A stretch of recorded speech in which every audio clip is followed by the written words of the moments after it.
Bonsoir, bienvenue dans votre émission. À la présentation, c'est Fiston J, l'international, le prince de Jam, Souktoulki Kombo, Bateau, Barco Silica, nous disons stop à la haine. Autrement dit, Toboy, Motema, ma biologie. Salam Motema, topologie, Tika Motema, ma biologie. Oui, ce soir, dans cette émission, nous avons reçu pour vous une étoile montante de la sabre. Certains pensent qu'il est le pionnier de sa génération. Cet homme, on l'appelle Doudou Beretta, champion de poids lourd, le conseiller vestimentaire en temps réel. Ici, nous sommes à la boutique 7e tonnerre sur la rue Mboko, au coin, au bord de Madoukou. Net na film alors oui katembo. Yangana yo motako tete fongola biso masolo toleka. Let's go now.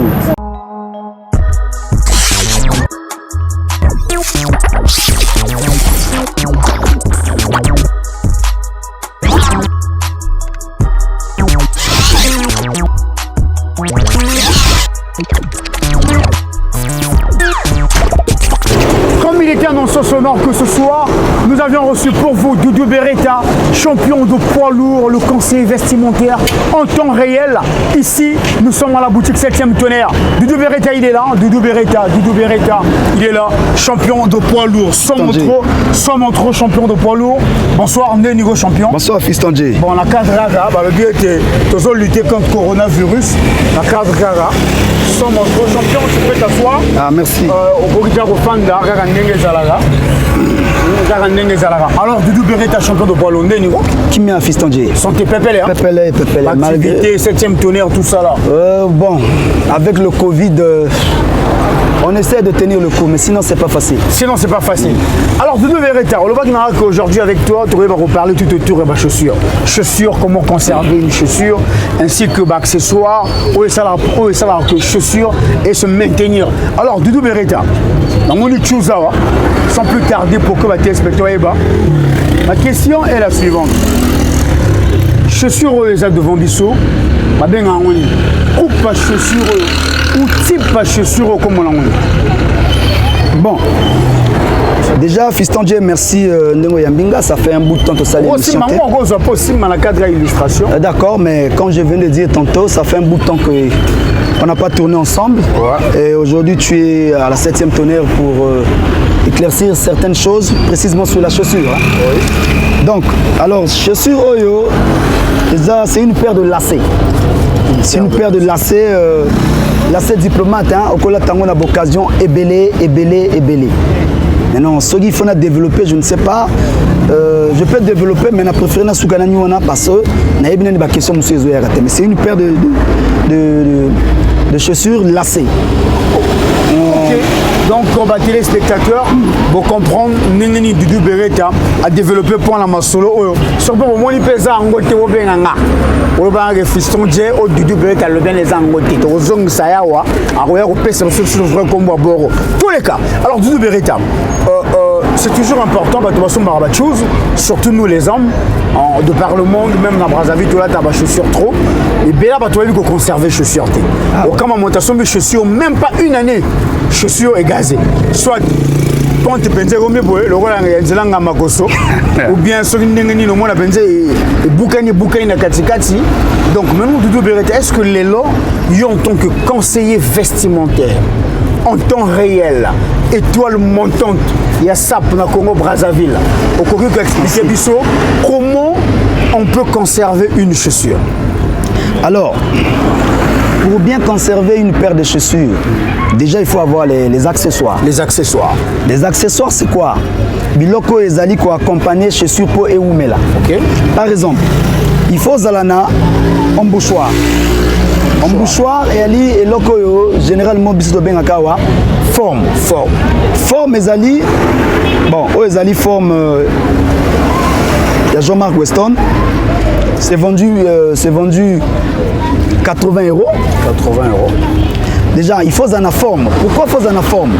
Parce que chaussure tant au tambola kana chaussure et ça là un mouvement. Dans ce cas, ce que outil makambono ozongi au du forme ozongi sinaka ta chaussure. OK. Pour ne pas que chaussure ezalanaba baride. Moi étant conseiller vestimentaire, ça n'engage que moi. On a préféré que ceux qui motazo sont ma forme. Il y a chaussures pointure on est à 42. Na préférence en mouchoir on est à 42 et demi, peut-être même 43 parce que ça a un mouvement. Hein. Ils ont un mouvement et quoi quota et quoi fondement. Donc au cause pointure 43. Pourquoi 43? Parce qu'à la fin cuir et ça la passe. Or ce qu'on 43 et que pointure on est à 42. Ce qu'on côte si na kati et côté est forcé et kangami. Il vous permettre que chaussures et garder forme. Et garder forme. Okay. Parce que tant que lobby au collège ta cuir et soyauté. Comme ça, forme ils ont la kati. Attends garder les papas 2 ans sans la tango, la tango, tu n'auras pas mal. Ok. Maintenant champion, tu veux rappeler que bon bouchoir et permettre que après avoir relatif chaussures. Parce que ma colonne a vu se transpirer. Oui. On a des chaussures, surtout bon bouchoir en bois et ben daga maille ou etika na kati chaussures. Vrai ou faux? Oui, c'est vrai. Mais déjà, moi, je conseillerais souvent bateau. Ce qu'on uti douche. Bateau moussou ça uti douche à pas coller lait. Ce qu'on pas coller lait, à pas coller na makolo. Et puis à tamboli chaussures cuir ils ont tambola surtout le cola ciment au goudron ils ont damé chaleur ils ont na kati chaleur wana ceux qui ont transpiré mai wana etikali na ba corps très souvent na bato musu ba corps et ça la bango passe à la 42 à mon 43. Alors seule façon ya ko éviter ba corps et bimakayo ce qu'on uti ko sokola il faut s'assurer que ma colonnaise est à yoma. Ok, donc il faut essuyer bien ma colo. Essuyer bien ma colo. Et ça n'a moi maille à savanté parce que tant que ça n'a lait de beauté et vendi bongo pour ces arts mouillés, tout mou à la fin. Et ben de ça leur passe 2-3 jours, 1 semaine, 4 semaines après il n'a pas corps. Et comment gêner? Comment ta chaussure n'a pas encore mais ça leur passe. Okay. Voilà. Ok. Alors je salue en passant tout mon staff dans le but à USA, P à Paname, le CG le vrai, Christian Gaïko le franco-canadien, l'homme à 4 nationalités sans oublier Djevey le Kondo dans le but 10 ans de pouvoir. 10 ans de pouvoir. Sans trop. Bon Régis c'est ça. Renaud, Forga, Elvis Mwenge. Dans les cas, alors Doudou Beretta, pour le but Mambo, bon bouchoir Banini, mais lorsque Doudou Beretta, tu en regardes un peu. Est-ce que ce que moi t'as sommet chaussures n'est à Sika? N'est-ce outil magasin, outil légal et est-ce que moi t'as au cirage avant Bima ou bien chaussures ce que j'ai à Sika, outil légal à cirer? Bon, déjà chaussures le bébé est à Sika. Pour moi, je trouve c'est pas la peine de cirer encore la paire. Parce que c'est pour toi. Oui. Étant conseiller vestimentaire, je dis ça ne sert pas. Mais non, ils en ont des produits, même s'ils ne sont pas Sika, ils en ont des lait. Par exemple, ils ont des lait destiné pour nettoyer la paire. Ils ont des couleurs nios. Mais non, c'est vrai que ça coûte un peu cher pour certaines personnes, mais seulement ce qu'on veut nettoyer les papas, on a conseillé que bateau, pourquoi tu as lait de beauté aux alliés sans hydroquinone. Lait de beauté, c'est pas bébé par exemple. Ici, c'est vrai parce que on a utilisé Kangonga Moko. Pourquoi qu'on utilise pour nettoyer père nayo. Vous avez nettoyé père nayo, ils ont un problème. Parce que ce côté bas cirage, on va faire 500, 600, 400 avec le soleil. Tant que les autres le collet à cuir, il sert à baride. Il sert à baride. Donc je dirais que au quoi qu'on s'irrité, ce que le papier outil magasin. Mais avec le temps, au quoi qu'on entretenir cuir nayo, on a cuir les à la riche. Par exemple, ils ont un cirage moi qu'on va bien à cire d'abeille et qu'on enrichir cuir nayo. Ok. Alors champion de poids lourd, beaucoup de Congolais, je dis beaucoup, glorifient JM Weston. Glorifier trop JM Weston. Maintenant, les gens en tant que conseiller vestimentaire, oui, on va éclaircir un peu, ou éclaircir dans les téléspectateurs que hormis la chaussure JM Weston, est-ce qu'il y a encore d'autres chaussures ou d'autres marques où elles ont mieux que Weston? Ben oui, ma beauté est mingi dans le monde. Okay. Déjà, JM Weston, certains disent que Jean-Marc va développer de la marque Bélé, mais JM est juste initial. Parce que même Eugène Blanchard, qui est le directeur de JM Weston, quand on retourne à Jean-Marc, ils ont initial, il y a Marc. Maintenant, s'il faut répondre, s'il y en a d'autres pères, ils ont plus que Weston, je dirais oui, il y en a même beaucoup. Si on a d'autres cités à l'émission. Non, mais il y en a deux. Je te dis déjà, Berluti, ils ont grosse pointure. Berluti, grosse peinture. Au Bercy, c'est des poids lourds. C'est des poids lourds, vraiment. Donc c'est des poids lourds qui coûtent plus cher, hein? Plus cher que les pères Weston. Je te dis. Et ça n'a pas même coupe, Berluti, la chaussure, mais ils sont toujours cher que les gars Weston, c'est ça? Oui, il y a même John Medenson, je dis bien John Medenson, Weston a porté qu'il plainte. Il ne fait pas plus cher que Weston, il fait moins que Weston, mais il fait très bien. Je dis bien John Medenson, ce qui bateau va ken Paris, ce qui continue à Weston, au moins ce qui continue na boutique à John Medenson, au moins plainte au Weston à John Medenson parce qu'il faisait à peu près la même chose que Jean-Marc, que Jimmy Weston. Okay. Donc il y a même des paires qui coûtent moins cher par rapport à Weston qui fait très bien. Donc voilà. Fidèles téléspectateurs, chers internautes, je crois que ce soir, champion de poids lourd a essayé absolument quelque chose que, hormis JM Weston, il y a d'autres marques, des chaussures qui coûtent aussi plus cher. Donc ça ne sert à rien. Tous les jours, ça va te dire quel est le JM Weston. Donc les lopes, ma solo Weston, on te tient mon assez. Parce que beauté a tembe, poids lourd, et JM Weston n'est pas la marque absolue, il y a pas de chose. Maintenant, champion de poids lourd. Toujours on a volé la JM Weston. Tu veux que les Congolais, tout Weston champion. Est-ce que les Congolais sont les meilleurs clients de JM Weston? Ah non. Je dirais non. Déjà, les Juifs achètent Weston. Hein? Les Japonais achètent Weston. Et les Congolais se glorifient Weston parce qu'ils aiment bien la marque. Mais ce n'est pas les meilleurs clients de Weston. C'est pas les meilleurs clients. Et je te dirais une chose encore. Déjà, Jimmy Weston, même si telle nationalité sont biétés, déjà Jimmy Weston a allé dans un contrat dans la garde républicaine française. Chaque année, je dis bien, a fournir que la gendarmerie 1800 bottes.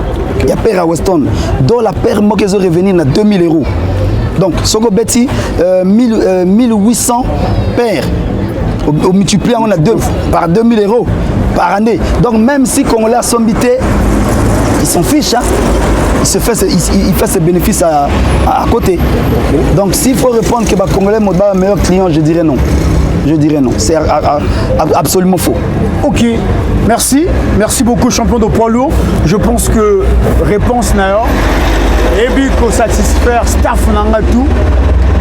Il y a State, le président Boyaka Serjoli depuis Kentucky, X-Tap à toi, la Bossanité, Sultani de Gaulle de Dallas, X-Tapa, le big manager, Chance le gourou, Salonte, Bongo Moli Mambeka, Akangi la DS, na charismatique, sans trop. Maintenant, champion de poids lourd, on a le mien.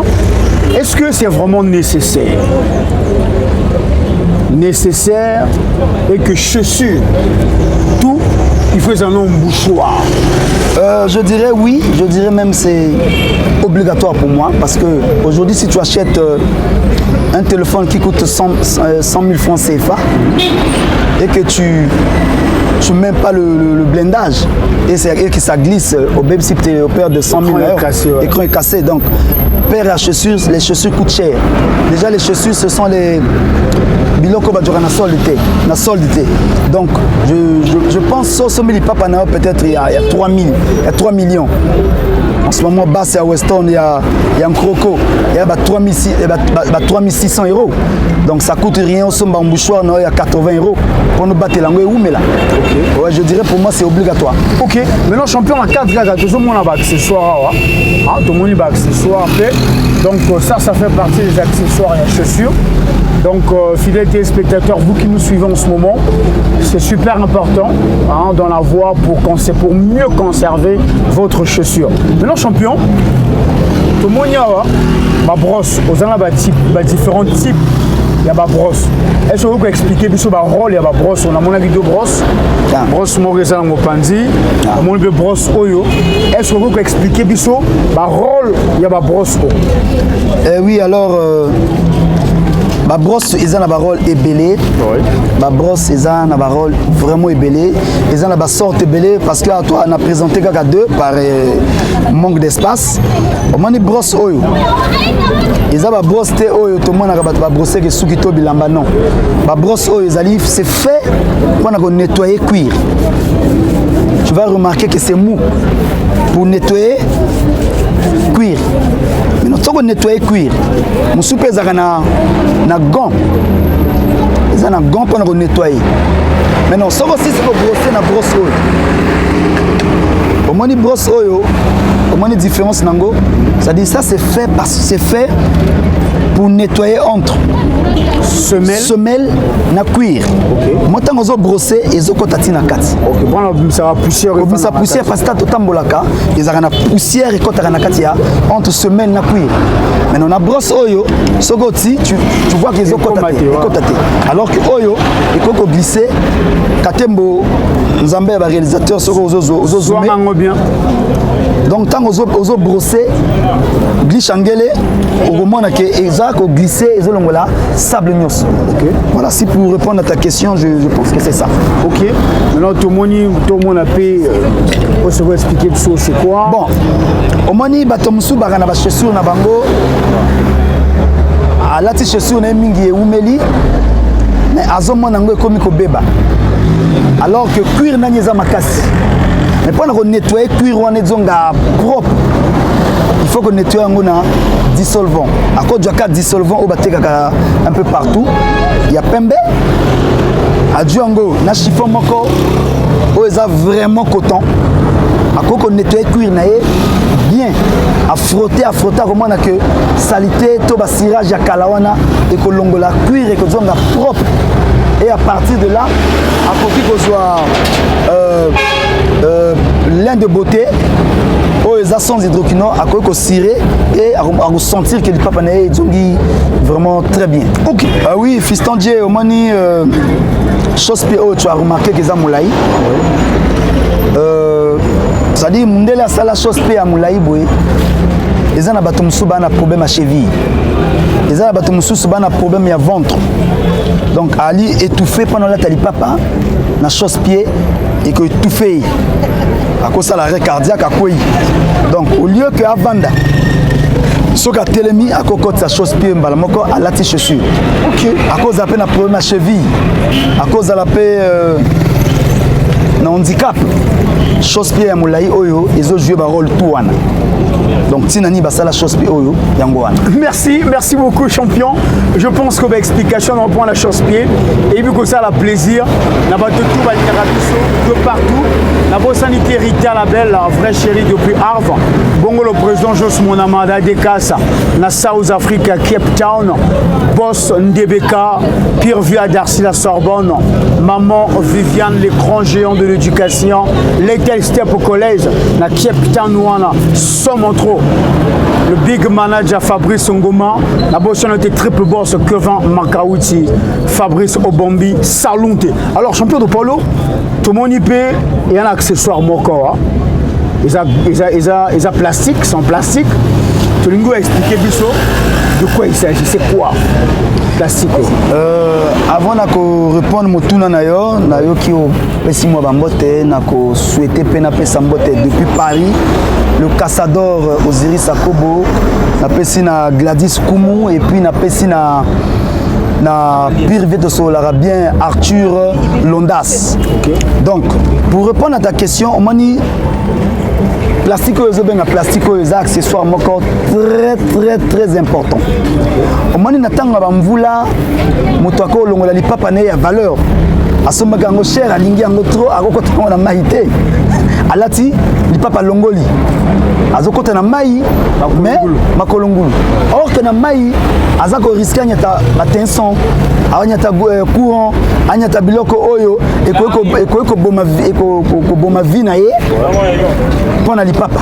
Alors, accessoire oyo ezali enveloppe. Enveloppe oyo ndenge na lati lipapa na ngabo nakoko lata ngo na kati. OK. Eza efongama vraiment monene okoti likolo na yo. Ndenge to mona ka bato bana imperméable. Ndenge bato mona ka bana parapluie. Batiaka na sima coffre. Okoza la pene loko ndenge wana. Eza na kati ya véhicule na yo, mvule bandi, o lati yango, o protéger ma papa na yo, o protéger pe vie na yo contre batenson au courant. O lati yango, c'est des choses oyo boko django pe pananga. Donc na sepel lelo parce que nous parler na ba chaussures. Bato mingi ba yebi makamusute. Parfois par ignorance. Voilà pourquoi il faut un conseiller vestimentaire. Ok. Conseiller vestimentaire parce que aux un chauffeur na yo, aux un garde, aux un ménagère, aux un même na mécanicien dans ce qui voiture réduit problème faut nautique à connaître pas naï. Mais aux un conseiller vestimentaire. Mais sans aux un conseiller vestimentaire ba sulbater na yo tant yozo le ka chef olati bien te ba ndotsala ba sina ba ninga ba kopesa kombo moko oyo yebite ke ba benga ka chef wana na terre kombo a chef wana yebite sans mot. Et puis même la directive oyo ba ndopesa na ba sulbater na yo et que vous allez respecter à la ligne parce que influence vestimentaire na yo zo PZT. Voilà. Ok. Merci beaucoup champion. Point d'éclaircissement. Tout le monde est dans la forme de marqueur. On a ce on a. Donc ce pour que expliquer aux téléspectateurs. Bon, oyo bengi marqueur eza marqueur eza effaceur. Ok, eza effaceur. Effaceur ezali dans la forme à marqueur. D'accord. Voilà. Mais ezali pour ko effacer ride. Parce que mutu mususu asala qu'il faut pas li papa na ezoka ki mwa muke biloko esala makapona ko effacer ridwana. C'est vrai que cuir ezoki et koki ko boma blessure te mais koki ko rendre ngo flou. Okay. Effacer moi yango peut-être à 60% et comme flou pour na li papa na yo ola tango encore pendant les années. Ok, merci beaucoup, champion de poids lourd, merci. Bana Poto, Bana Diaspora, Bana le monde entier, Bana Wenze, Bana Bokimo, Mbabo Sepeli, Moyoki explication, il y a Doudou Beretta, champion de poids lourd, Netska Gana Film, Nabo Sani Binoté, Eloge Mboussa en Canada, Montréal, Jules Thierry Moukoko, l'espoir de région de Montréal, Salon Tatoua, Michel Banga, depuis Edmonton. Alors, champion de poids lourd, ton de bête, est-ce qu'on a sur la forme? Au bimiawa na bottine na dune na perfecto na chemise na cravate. Est-ce que forme au bétieux champion et sa démonstration de force pour la collection na ba adversaire na yo que champion de poids lourd au pays à ce niveau ou bien ezaka manière de varier style vestimentaire en tant que conseiller vestimentaire. Fiston J, na CPL na yo le perfecto. C'est bien mais bon. Dans une émission ça pas. Ouais. Na CPL na question na yo. Mais Fiston J, ngana na adversaire té. Moi je suis un bazar. Laisse-moi développer bazar champion. Ozo boya point bazar. Laisse-moi répondre. Oui, mais bazar ndima. Fiston J, Omoni Biloko Nalati, c'est vrai que le Congolais, on reconnaît le Congolais par sa façon de s'habiller, cravate, costume, mais ça, ils ont limité. Société d'ambiance de personnes élégantes, ils ont limité ceux qui ont respecté 3 couleurs. Mais mode, il y a une vitesse. Ils ont une vitesse à TGV. Pendant que l'anda mode kokangote. Donc parfois, il faut que l'accès à bateau que lata, tout ça peut à braza, à ceux qui ont un costume, la cravate. C'est vrai que Congolais à Brazzaville, ceux qui costume exacté, ils ont la Fidel Castro, bolongo les barbes qu'on reconnaître était. Mais bilamba nous sous ces alliés, oh yo koko sapé. Donc là bas perfecto, latina jean, latina bot. Ça donne ça démontre la différence. OK. On n'a rien à prouver. Fiston Dieu, les longs nazawa les ennemis peut-être ou bien adversaires n'ont pas cité. En fait, les adversaires, c'est tout ça la sape. Hein? Il faut ça la beauté, mon tout pas qu'au bout sans rancune, sans problème. Il y a un cadre. Oui, mais comment on dit Boyo, même Moli Mambeka, Dimaro le charismatique. Il y a bateau, il y a Mangaïté. Mais à la fin, tant qu'on va vendre, il va comprendre. Mais donc, mais ceux qui ont été mais c'est passé à l'hôtel de la musique. Parce que si j'ai une bonne mémoire, Fiston Dieu n'a qu'à là, vous avez une émission, Saip on live. Non, Saip on tige. Vous voyez que l'émission n'est qu'une fois donc, bandana c'est la démonstration, il y a forme, il y a palais.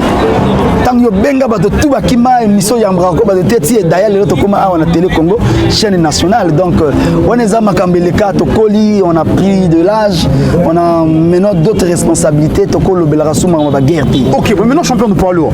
Dans ma solo Sap, Tolinga, guerre et Gozala toujours parce que il y a un moment où ça l'ambiance. On a une démonstration très forte. Il y a un moment où ça l'ambiance à sapologie. Maintenant champion de poids lourd. Moi, le petit perfecto, na chemise, na cravate. Alors tu évites les camarades, ça va téléspectateur, ne faut pas y être. Champion de poids lourd. Est-ce que voilà ta perfecto, na cravate, na chemise? À quelle chose la réponse est Fiston Dieu, aujourd'hui, dans un monde de la SAP, tout est à la mode depuis 1992. Je pèse mes mots, je dis 1992. Je ne parle pas de 2012, je te dis 1992. Ça ne sert à rien, tantôt, motomususu, ayebi valeur na yo. Mais ce qui bala taraboete batoba le cana basa l'émission il y a qu'on contredire o ezali perfecto ils a croisé dans l'atelier en goboé o eza jean ils a suscité mes jean c'est du beau à voir, c'est du beau à voir. To la taraboé pas na relaxa pe bandi kona biso ya ba Bidjan, ya ba Kin, ya ba Benin, to jora ba pelle un peu partout. Pourquoi bola taraka veste na émission na tout donc faut la tarape boy. Wana ko sala plaisir na bana Kin, na ko sepela na changer muke na beta Japon, na isengo ba téléspectateurs ya bana Kin. Pas de souci. Pesi ba masa na Kin ba salam. Pas de souci champion. Robert en Japon parce que moi ma sapologie des forme. Il faut battre. Ça pesa malobaté, ça perd forme. La gangue demande batoba nzimayo. C'est ça là. Lié l'utile et l'agréable. Bien. C'est ça. Non, champion de poids lourd. Champion de poids lourd. Nengo Latiboué, jean, bottine, perfecto, cravate, chemise, où est-ce qu'il style? Ce que moi niveau nangai, Johnny a l'idée tango, agol le cana Harley nae, aki na ba perfecto quoi, hein? Écoute à racher biloko, ils a ba poso, ba valeur à biloko, ils a ba matricule 1 du monde en Mediala, pour talinga biloko. Parce que ce que là, tu as un parfum, tu sorti parfum, bébé. Il y a un parfum. Ah bon? Au sortir parfum, donc, au sentir Vimbi. Il y a aussi quand tu transpires. Donc, il faut faire attention. Donc, tu as un blouson, un cuir, tu as un parfum, tu as un parfum. Mon frère, on relève la blouson. Ce que moni est comme saleté, Zouaka a produit, il y a lait de beauté, il y a sans hydroquinone, essuyé, et battre la beauté, il y a propriété, il y a éclat, c'est tout. Sans mon trop. Doudou Beretta. Ala tiki toko.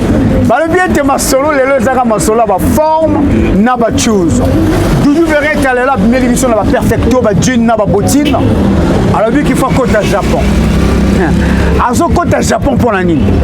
Azo côté Japon pour la kisana nani. Azo côté Japon pour la communiquer quel message.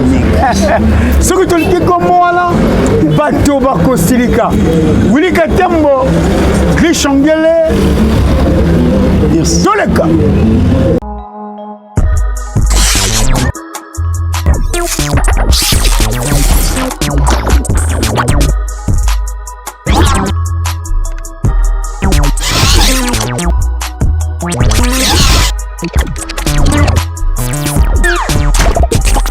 Doudou Beretta Wapio.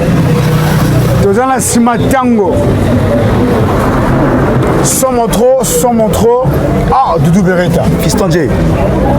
Qui rechanger forme parce qu'on a défini la moto. Oh là là. Ou bien, on changer forme parce qu'on l'accélère à tenir une balade. Fiston J, au moins nous les émissions, on parle de la sape, on parle de la mode. Ok. Le sapeur est celui qui est censé être à la pointe de la mode. Bien. Ce qu'on dit, la chemise à Yoji et Bimi. Il y a des gens qui téléspectateurs. Donc ça c'est du Yoshi. Mais oui, bien sûr. Willy Katembo, Zoa, na le boko à papa. Zoa na le boko à papa, Willy Katembo na le boko à papa. Sans trop, Japon et Bimi, venanga media la mambo Luka Kiangoyo. Na éviter Doudou Beretta comme na malade bilamba. Oui, bah kenga les caramètres ne leur moko. Les caramètres na nini. Les caramètres na nini.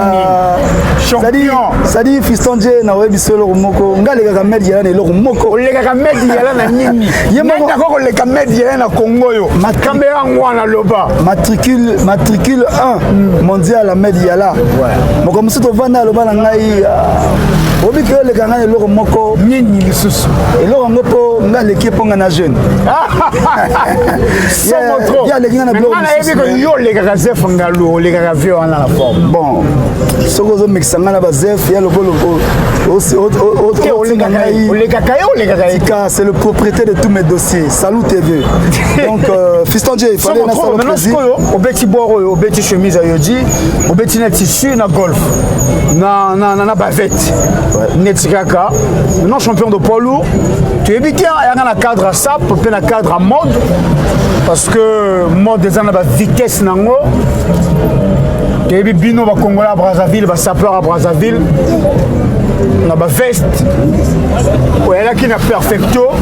A au commune à Yoji, champion de poids lourd. D'abord, quel message yo lingo véhiculé na ba sapeur au bazo talon dans le monde entier.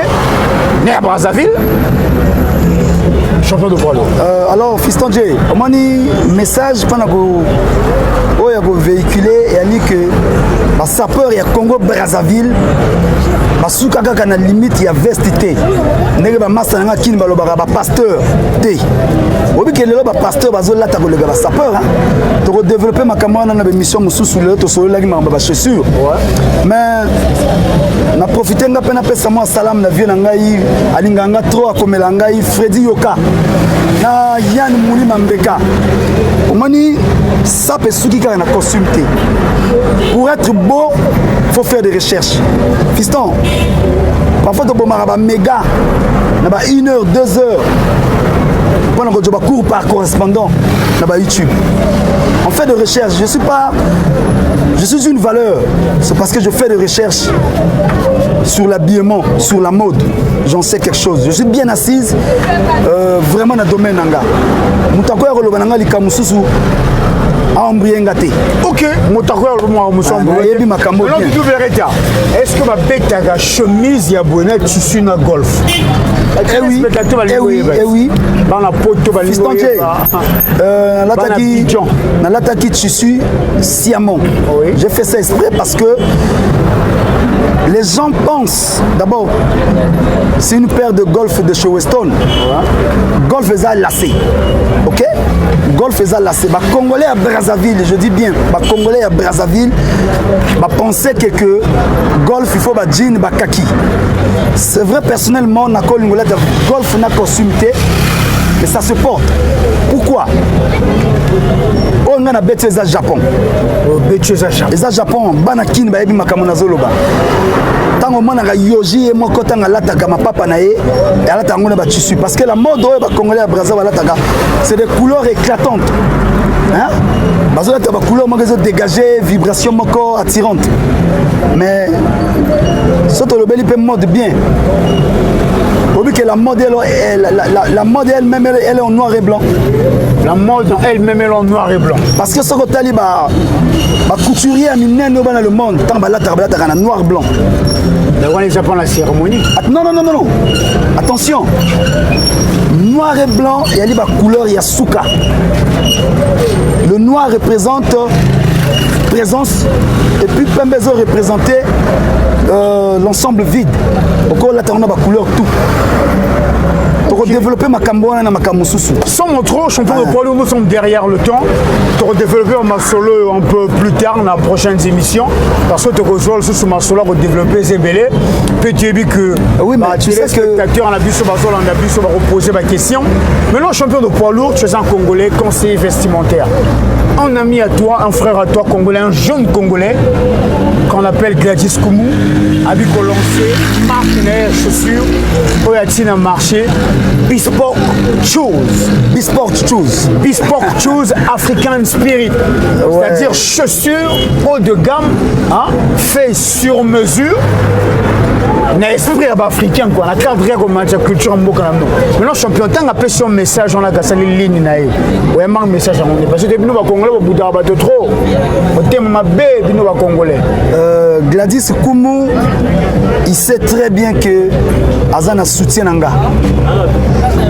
Je te dis que c'est le Congo qui gagne. Il est jeune comme moi. Il rêve grand. Il sait de quoi il parle. Quand tu parles avec Gladys, il dégage vraiment, il dégage une énergie très positive. Très positive. Et moi, Doudou Béré, ta 7e tonnerre, je lui avais déjà dit et je lui ai passé ma commande. Bien. Dernière émission de la prochainement. Rolata Biscuit Shoes. Et puis je te dis une chose. Gladys Koumou Sogozo Landangaï, Willy Katembo Sala gros plan. Ma 7e tonnerre, na PCO. Espace au quoi étalé ma chaussure nayo. Sans problème, il y a Bespoke Shoes parce que Mbokeza monene. Bien. Mais pas tout ça la baza mouké. Tous les jeunes, toi, on a souffert à Sika. On peut faire beaucoup de choses. Et je crois à Gladys. Ok. Il a mon soutien. Merci beaucoup, champion de poids lourd. Nous sommes arrivés au terme de cette émission, champion de poids lourd. Car un nengue zalaga, le bien était blora bien, mais oui, mais la langote. C'est-à-dire, au lambi à lambi, soupe le lit du top. Après, tu vas jamais damage tout. Non. Sans mot trop. Sans jamais damage tout et à la mabé.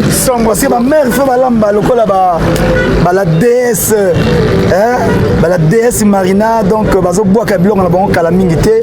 Et puis tu sais qu'il y a un conseil vestimentaire, on appelle ça soutien à 100%. Malheureusement, je ne peux pas me déplacer pour aller à Kin parce que le 3 octobre, il faut se le dire, il conseil vestimentaire, et belé, c'est pas permis dans le baba comme on a dans la télé, mais moi il n'a pas si on botte aux ans soutien nanga quoi qui nous en a ça va sans mon trop fidèles téléspectateurs, nous sommes arrivés au terme de votre émission. Si cette émission était une véritable réussite parce qu'il y avait une grande équipe derrière la caméra au nom de Willy Katembo, Zamba Baréala, Glishongili le caméraman Soumara, Chazi le roi, Mabo de Mabo, sans mon trop, la bosse noté le général Baka, Bakoumissa. Mais nous ne pouvons pas terminer nous ne pouvons pas terminer cette émission, fidèles téléspectateurs, sans que Naïba encore remercier. La vie était ma vraie chérie à Brazza. Nelly Kémi, papillon rouge, le pétrole du village. X-Tap. Oui, pensant la Brazza. Boutane Nelly Kémi, c'est au Tambola Guité. Mais bon, on va vrai chérie, là, je ne sais pas quoi faire bien.